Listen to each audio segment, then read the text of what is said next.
At 4:47 a.m. on March 14, 1944, Private First Class Rodrigo Macaraeg of the 1st Guerrilla Battalion, Marking's Phil-American Irregular Troops, pressed the small of his back against a wall of moss-slicked bamboo on the eastern ridgeline above the Candaba Swamp Access Trail. Nueva Ecija Province, Luzon, Philippines. 31 soldiers of the Japanese Imperial Army's 14th Area Army, 10th Independent Garrison Unit, moving in loose column formation along the mud-choked trail 62 meters below his position. The pre-dawn fog so dense and warm it tasted of river silt and the sweetness of rotting sugar cane stalks cut in the adjacent field. The weapon against his shoulder was a British Lee Enfield No. 1 Mk3, serial number obliterated by rust. Its barrel bore pitted and scarred along the final 4 inches of rifling. The front sight blade bent precisely 11 degrees to the left by an impact no one in the unit had witnessed, and a crack running the full length of the stock's wrist, repaired with strips of carabao rawhide soaked in coconut oil, a rifle that Captain Ernesto Villanueva had twice signed formal condemnation orders for, and which Macaraeg had twice refused to surrender, each time receiving a formal reprimand entered into the unit log.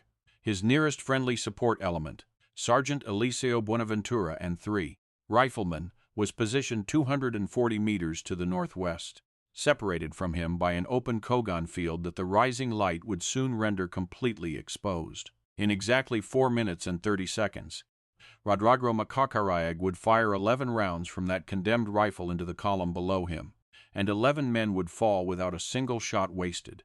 History does not always belong to the man with the newest weapon. It belongs far more often to the man who has spent so long with a broken thing that he has learned to think like it. What follows is reconstructed from debriefing records filed with Marking's headquarters in March 1944, corroborated by 7 sworn witnesses, and cross-referenced against Imperial Japanese Army garrisons reports recovered after the liberation. The account of Private First Class Rodrigo Macaraeg remains one of the most precisely documented acts of individual marksmanship in Philippine guerrilla warfare history, and one of the least celebrated, because for nearly 2 years before that morning, no one in his chain of command believed he was capable of hitting anything at all. Before we dive in, I want to know, where are you listening to this story from? Drop your city or country in the comments right now, and let's see which corner of the world has the most war legend fans. Don't just scroll, type it out. Your comment might get featured in the next story. The few soldiers who saw what happened on that ridgeline did not shout. They did not cheer. When the last shot landed and the fog began to lift over the Candaba plain, there was a long silence in the guerrilla position. Then Corporal Agapito Reyes, the unit's best-trained marksman, a former Philippine constabulary soldier with a functioning M1 Garand and credentials to use it, looked across the ridgeline at the man with the rust-pitted rifle and said nothing at all. He did not have language for what he had just witnessed. What they had all seen was not skill as they had been taught to define it. It was something older, quieter, and far more precise. Rodrigo Aurelio Macaraeg was 24 years old in the spring of 1941, the second son of an A-tenant farm family from Licab, Nueva Ecija, a flat, rice-growing province of central Luzon where the primary skill passed from father to son was the ability to read a field, the color of standing water, the weight of a cloud bank, the behavior of birds above a canal. These were not skills that appeared on any military aptitude assessment. His induction file lists his occupation as agricultural laborer, education as grade 4 completed, and aptitude score as below average for mechanical comprehension. After basic training at Fort Stotzenberg, he was assigned to logistics and supply, not a combat unit. His job was to move things. He was strong, reliable, uncomplaining, and invisible in the way only useful men in unglamorous roles can be. When the Japanese invasion scattered his unit near Cabanatuan in January 1942, he did not surrender. He walked north and by April 1942 had joined Marking's Phil-American Irregular Troops. His role there was identical to before. Carry ammunition to fighters, receive none himself. Then, in the summer of 1942, he found the rifle, abandoned in a drainage ditch outside San Jose. Its bore rusted, stock cracked, front sight bent precisely 11 degrees left. The unit armorer declared it useless beyond 20 meters. Macaraeg asked to keep it anyway. Captain Villanueva's log notation retains condemned Enfield, no unit ammunition authorized. WWII paid for his own rounds through traded labor, produce, and carpentry work, 30 rounds across 3 months, each one treated as a resource to be studied. What he discovered was the rifle's exact behavioral pattern. Aimed conventionally, every round struck 11 degrees left of intended point of impact. He did not try to fix the sight. Instead, he developed what he later called his offset point, aiming deliberately to the right of his target at a distance calibrated through practice. 2 open hand spans at 50 meters, a full arm span at 100 meters, entirely off the silhouette's right edge at 150. This was not guesswork, it was measurement, memorization, and repetition, the same patient method by which a rice farmer reads a field. Officers who saw him practice found it absurd. Lieutenant Castillo wrote privately that the man aims completely to one side of what he intends to hit, like a man throwing a stone while looking at the sky. Castillo meant it as mockery. He did not realize he had just perfectly described the technique. To understand what Rodrigo Macaraig was being asked to do in the pre-dawn darkness of March 14, 1944, it is necessary to understand what the guerrilla resistance in central Luzon looked like from the inside, not as it would later be romanticized in liberation narratives and veterans' memoirs, but as it was experienced by the men fighting it, undersupplied, fragmented, surviving on margins so thin that a single poor decision about where to sleep or whom to trust could end everything. By 1943, the Japanese Imperial Army's 14th Area Army under General Shigenori Kuroda had consolidated control over the major population centers of Luzon through a combination of military occupation, civilian population management, and systematic counter-guerrilla operations. Japanese garrison units established fortified positions in provincial towns, controlled the rice harvest through requisition systems, and cultivated networks of civilian informants, some coerced, some ideologically aligned, to track the movement of guerrilla bands operating in the rural corridors between population centers. The guerrillas' primary advantages, local knowledge, civilian support, familiarity with terrain, were being methodically degraded. Japanese intelligence operations paid well for actionable information and punished entire barrios suspected of harboring resistance fighters, creating genuine pressure on civilian communities to limit their cooperation. Marking's Phil-American irregular troops operating across parts of Rizal, Bulacan, and Nueva Ecija provinces had at their peak strength in 1943 approximately 800 armed fighters and several thousand unarmed support personnel. By the beginning of 1944, effective combat strength in the Nueva Ecija sector had dropped to fewer than 300, the result of 3 major Japanese anti-guerrilla sweeps in the second half of 1943 that had killed or captured dozens of fighters, dismantled several safe house networks, and forced surviving units into deeper swamp and jungle positions with significantly reduced civilian access. The immediate tactical problem facing the 1st Guerrilla Battalion in early 1944 was a Japanese patrol pattern established along the network of secondary roads and trails connecting the garrison towns of Talavera, Licab, and San Jose in Nueva Ecija. Japanese patrols, typically 20 to 40 soldiers from the 10th Independent Garrison Unit, had initially moved on a predictable rotation. The guerrillas had developed observation posts along the routes and could give supply carriers and couriers adequate warning to clear the trails before patrols arrived. It worked. By February 1944, however, the Japanese had introduced deliberate schedule randomization. Patrols left garrison positions at irregular hours. Routes were varied. Patrols occasionally doubled back along their own path to catch guerrilla. Observation posts following at a distance. 2 guerrilla scouts were killed in February as a direct result of this countermeasure. The randomization had achieved its intended effect. The trails were now dangerous for guerrilla movement at any time of day. The Candaba Swamp Access Trail was of particular operational significance. It was the primary resupply corridor for the guerrilla units operating in the northern Nueva Ecija sector, the route along which civilian couriers moved food, ammunition, medicines, intelligence documents, and equipment between sympathetic barrios in the lowlands and the guerrilla-safe positions in the swamp interior. The trail ran for approximately 9 kilometers along the elevated eastern swamp margin, using the natural screen of bamboo and second-growth forest to hide foot movement from the open agricultural land to the west. It had been the resistance network's most reliable northern artery for over a year.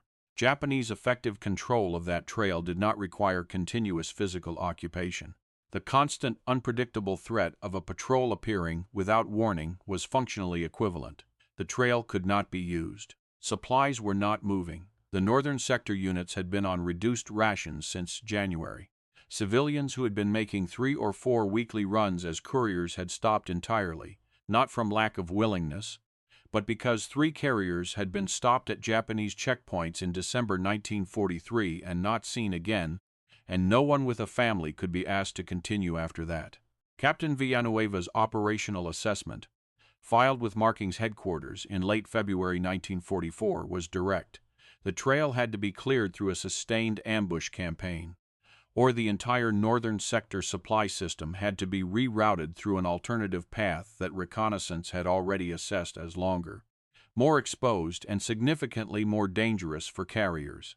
The headquarters' response was that the battalion lacked the ammunition reserves for a sustained campaign, that the alternative route was unacceptable, and that the solution would need to be found within existing resources. This was the institutional language for, "We cannot help you, find another way." The specific tactical problem for any ambush along the Candaba Trail was one of geometry and numerical disparity. Japanese patrols moved in groups large enough to overpower a guerrilla ambush element if the ambush was not immediately decisive. The only geometry that gave the guerrilla element acceptable odds was a position with natural elevation above the trail, the ridge above its eastern approach, at a range close enough for effective fire but far enough for a clean withdrawal before a Japanese flanking movement could reach the ridgeline. That range was between 40 and 80 meters, at 60 meters from that elevation, with sustained accurate fire into the kill zone during the first 60 seconds of contact. A small guerrilla element could reasonably expect to break a 30-man patrol decisively enough to preclude organized pursuit. The mathematics worked. The problem was accuracy at 60 meters with a downward angle in low light and dense fog, against a moving column. Every missed shot extended the time to suppression, gave Japanese soldiers more time to orient on the ambush position, and reduced the probability of clean withdrawal. Villanueva had planned this ambush twice in February 1944 and canceled it both times, once because the patrol never appeared after a 6-hour wait, once because pre-mission ammunition accounting showed the unit could not absorb the expenditure without critically degrading its subsequent operational capacity. What changed the calculation in March 1944 was intelligence, not resources.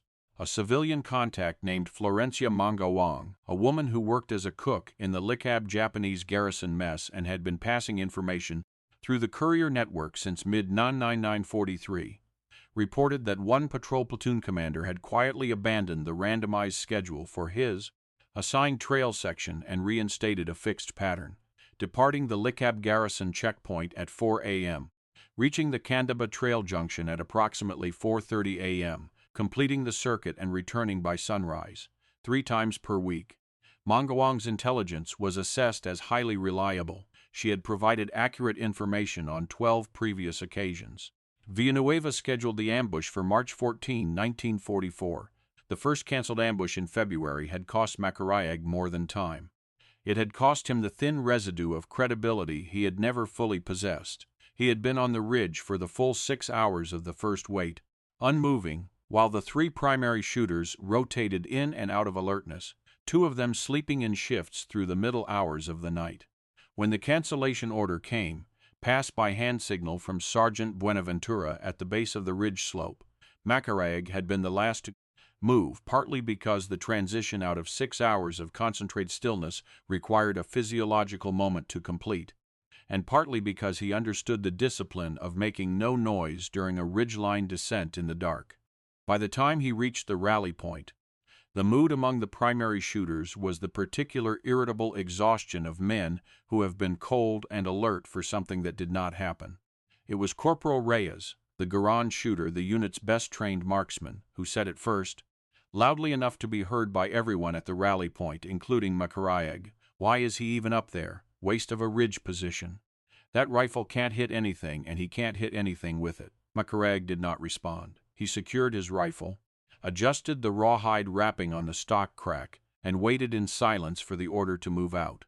Sergeant Buenaventura noted that he had watched Macaraeg's face during Reyes's remark and seen nothing in it register as reaction. No flush, no jaw tension, no change in the eyes. He was already somewhere else, Buenaventura said in his post-war testimony. In his mind, he was still on the ridge. He was thinking about the rifle.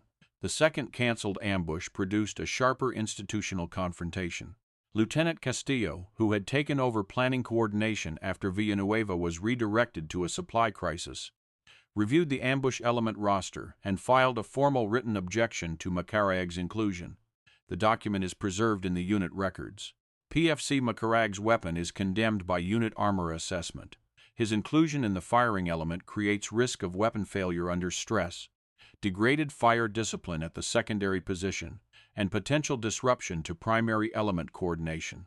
Recommend replacement with any available soldier carrying a serviceable weapon. The replacement candidate Castillo proposed was Private Aurelio Dizon, functional rifle, willing soldier, and currently 3 weeks into recovery from dengue fever that had left him 30 pounds underweight and unable to sustain alertness through a 6-hour night operation. Villanueva overruled Castillo and retained Macaraeg. The decision was not a vote of confidence, it was a logistical default. Dizon was physically unavailable, no replacement was ready, and the secondary position needed a body with a firearm. The unit's morale in the weeks leading up to March 14 was, in the honest assessment of multiple post-war accounts, genuinely poor. The supply interruption had been felt in concrete daily terms. Rations reduced twice since January.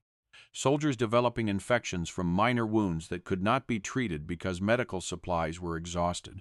One of them, Private Bayani Cruz, had died in late February from a septic infection that, under any circumstance with access to antiseptic and basic antibiotics, would have been routine to address. He had not died fighting. He had died waiting for medicine that could not reach him because a trail was too dangerous to use. The direct causal line between the Candaba Trail situation and his death was understood by every soldier in the unit.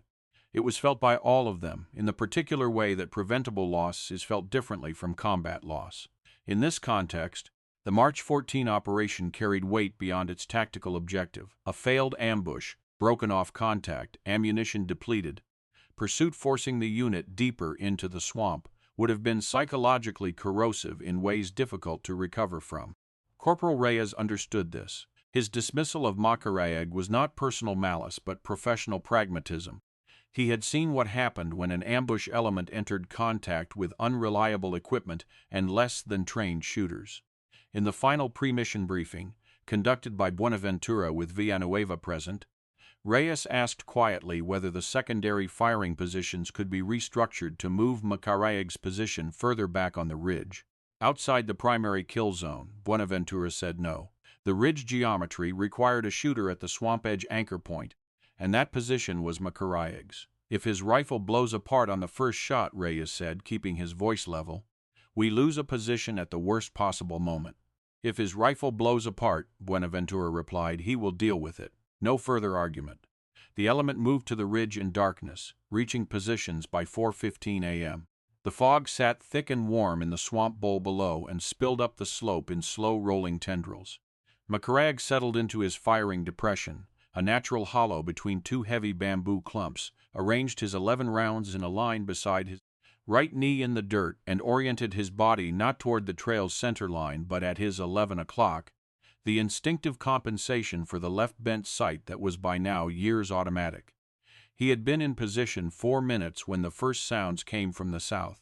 The accidental sounds of 31 men moving in the dark along a muddy track, the soft knock of a rifle stock on a canteen, the brief suction pop of a boot extracting from deep mud, a voice barely audible, immediately silenced by a hiss from further back in the column. They were coming.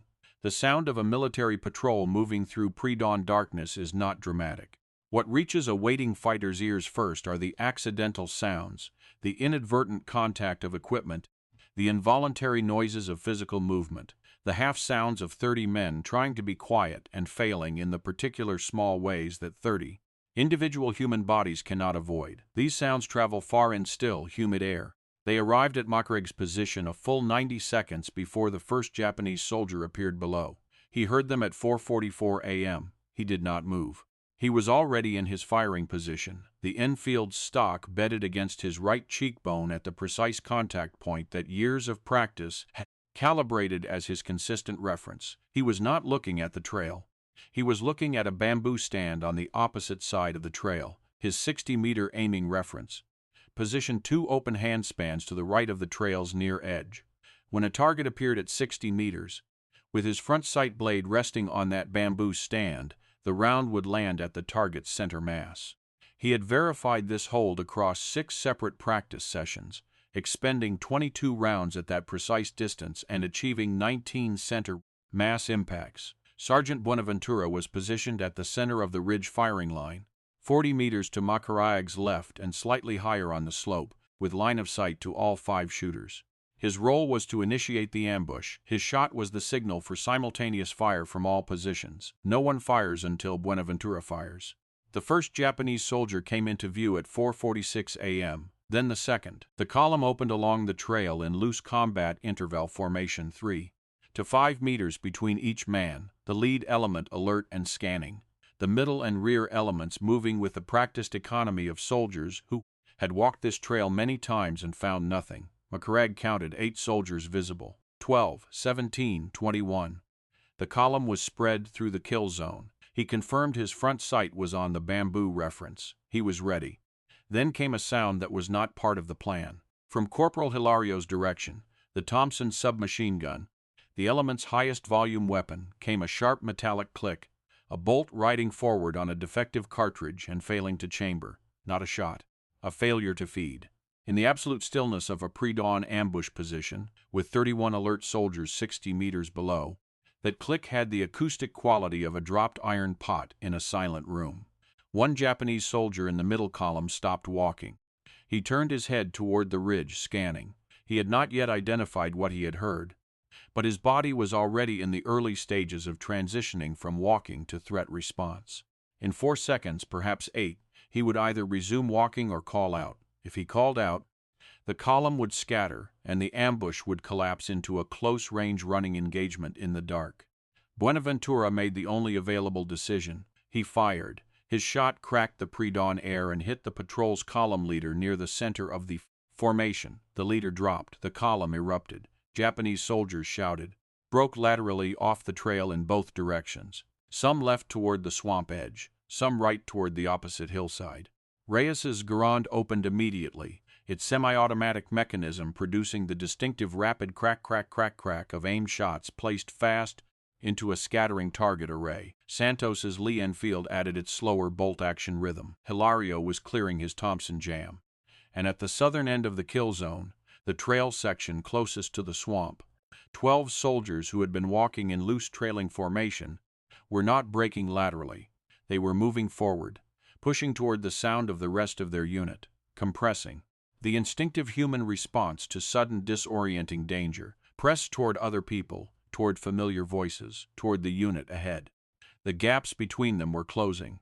They were clustering in the trail at Macaraig's section of the kill zone, pressing forward and together at 60 to 70 meters below his position.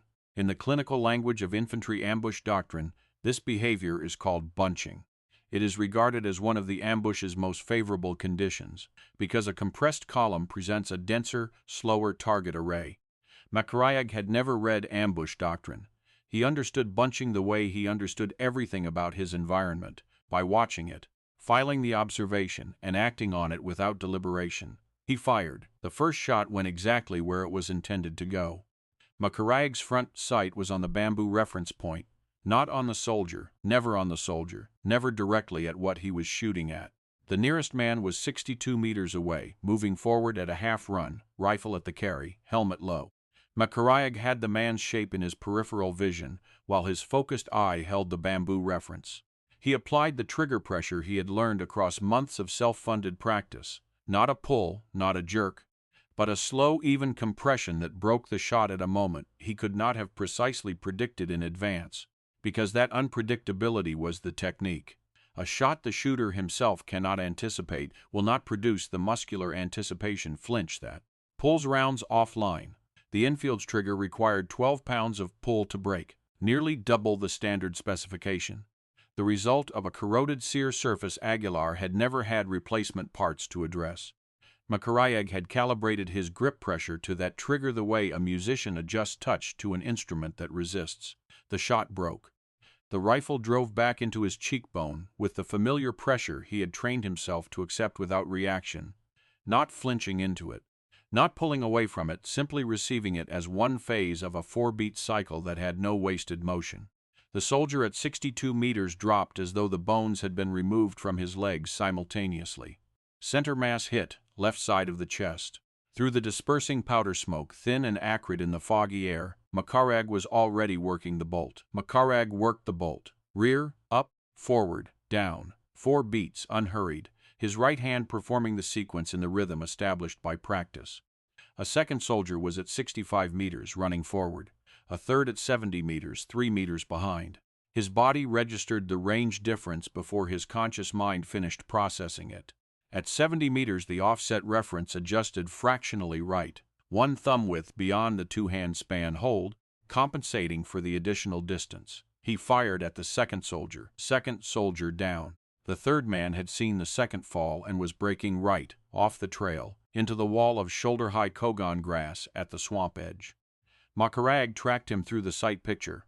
A man at a half sprint from right to left at 70 meters, entering dense grass cover. His body tracked, and his eye found the point it recognized from experience as correct, and he fired. Third soldier down, right shoulder, not center mass, his only imperfect shot of the engagement. The man dropped into the kogan, alive but out of the fight. Approximately 10 to 12 seconds into the engagement, the wider action was developing rapidly. Reyes and Santos were still engaging the main body.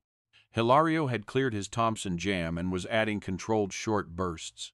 Buenaventura was directing the primary element's fire toward a group of Japanese soldiers attempting to push toward the ridgeline, the standard counter-ambush response and the most dangerous development for the guerrilla element's clean withdrawal. The soldiers at WWII's section of the kill zone had fractured into 2 groups. 5 had broken south, back toward Licab, outside his field of fire. 7 had entered the kogan grass at the swamp edge and gone to ground. They were not running. He could hear them, the distinct sounds of bodies moving through kogan at tactical pace, stem snap and shuffle. Brief voiced commands read by their cadence as directional. They were orienting and attempting to set up a lateral firing line that would put the ambush element's left flank, his position, under our 40 to 50 meters. If they achieved that and fired, Buenaventura would have to call the break immediately, cutting the primary engagement short of completion. WWII made a decision that was not in the plan, had not been briefed, and was not what any tactical manual would have prescribed. He moved forward, not toward the ridge crest and the withdrawal route, forward, down the ridge slope toward the trail, 30 meters in a controlled crouch through the bamboo cover of the lower slope. He moved the way a man who has spent years navigating fields and swamp margins at night moves, by feeling the ground before committing weight, by letting his eyes adjust to each new patch of light before moving through it, by pausing at each noise to separate ambient from responsive. He settled at the lower slope at approximately 35 meters horizontal distance from the kogan edge, where the 7 soldiers were establishing their position. At this angle, shooting down slope into the kogan from above rather than horizontally across it, the grass that had been lateral cover was now overhead cover, and the soldiers moving within it were visible, not fully, but their upper torsos, the tops of helmets, the movement of shoulders through the stems, visible. He fired 4 times in the next 22 seconds. He hit 4 times. The first shot into the kogan at 40 meters on a visible upper torso, center mass. The second at a helmet and shoulder profile moving right to left at 45 meters, center mass. The third at a shoulder through a momentary gap in the stems at 50 meters, center mass. The fourth was a man who had stood partly upright, perhaps trying to identify the new firing position that had appeared downslope, presenting full upper body silhouette at 38 meters for roughly a second and a half, center mass. The remaining 3 soldiers in the kogan did not attempt to return fire. They broke south through the grass and ran, and the sound of their movement, the diminishing thrash of bodies pushing through stems at full sprint, was the first confirmation WWII had that the flanking threat was finished. The firing from the left flank position was like a machine gun, Corporal Reyes would say in his post-war testimony. Then he paused and corrected himself with the precision of a man who had been thinking about the words carefully. No, not like a machine gun sprays. This was one shot, a second of silence, one shot, a second of silence, every shot, every one hit. He was quiet for a moment in the testimony record. I never heard anything like it. Buenaventura gave the break contact signal. 3 short whistle blasts. The primary element disengaged and moved toward the ridge crest. Macaraeg was already on the lower slope, moving toward the withdrawal route, his rifle reloaded and cleared, 2 unfired rounds from the secondary position pocketed as he moved. He passed the trail edge on the way up the slope, the only member of the element who crossed into the kill zone itself during the withdrawal, and did not stop, but he counted what he passed. The withdrawal took 11 minutes. The element crossed a dry stream channel northeast of the ridge and reached the swamp interior rally point at 5:23 a.m. All personnel present, no casualties, no wounds. The fog over the swamp basin was pulling apart in thin gray early dawn light. Somewhere to the south, carrying clearly in the still air, the faint bell of the Likab Japanese garrison alarm. The patrol had not returned on schedule. Buenaventura called the round count. Reyes, 14 rounds. M1 Garand, estimated 8 to 9 hits. Hilario, approximately 16 rounds. Thompson, estimated 3 to 4 hits. Santos, 6 rounds. Lee Enfield, estimated 4 hits. The 2 furthest back shooters, 9 rounds combined, estimated 2 to 3 hits. Buenaventura paused. Macaraeg, Poe rounds fired. 11. Sarge, a pause. All 11? Yes, Poe. Hits. Macaraeg was quiet for a moment. Not reluctance, not evasion, but the careful processing of a man who does not speak before the answer is complete. 10 center mass, he said. 1 right shoulder. Buenaventura wrote it in his field notebook. He did not speak. Around the rally point, the element was very still. Reyes had been reloading Garand clips and stopped mid-movement. He looked across the group at Macaraeg for a long moment. He said nothing. He looked back down at the clip in his hands. Corporal Hilario, the most verbally expressive member of the element by a wide margin, a man who filled silence with commentary as instinctively as other men breathed, said very quietly to no one in particular, Putangina. Not an insult. In the specific Filipino register of the expression used as a response to something that overturns a prior understanding of what is possible, it was approximately equivalent to an oath of pure, unperformed astonishment. The sentiment was unanimous and unspoken by everyone else.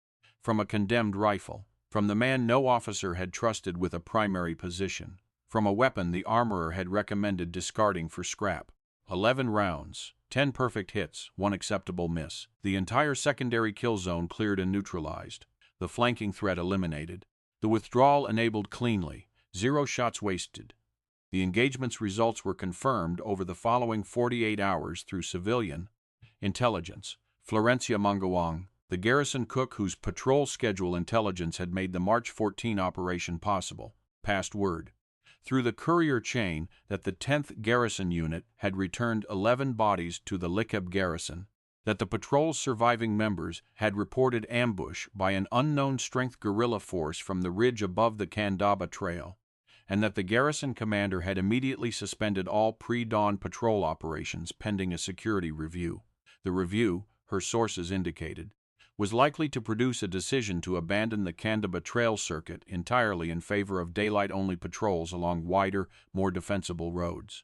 For the 1st Guerrilla Battalion, this meant the trail was open. Within 72 hours, civilian supply carriers were moving through the Candaba corridor for the first time in 6 weeks.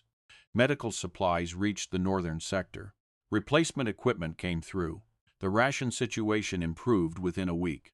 The direct operational consequence of what Rodrigo Macaraeg had done with 11 rounds from a condemned rifle was the restoration of a supply line that had been killing the unit by attrition, quietly without combat, 1 infected wound at a time. Captain Villanueva filed his after-action report with Markings headquarters on March 17, 1944. The relevant passage reads, "The decisive engagement of the trail's southern approach zone was carried out by PFC Macaraeg R, secondary position, employing his personal Lee Enfield, condemned status. Macaraeg engaged 11 enemy soldiers in the secondary zone, achieving 10 confirmed center mass hits, 1 confirmed hit right shoulder. Rate of fire and accuracy exceeded the performance standard of the primary firing element. His forward repositioning to the lower slope during the Kogon Edge flanking attempt was not directed by the element commander and represents individual tactical initiative that materially altered the engagement's outcome.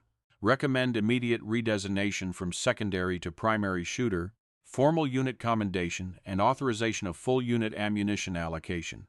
Villanueva had also, between March 14 and March 17, spoken privately with Lieutenant Castillo. The content of that conversation was not recorded.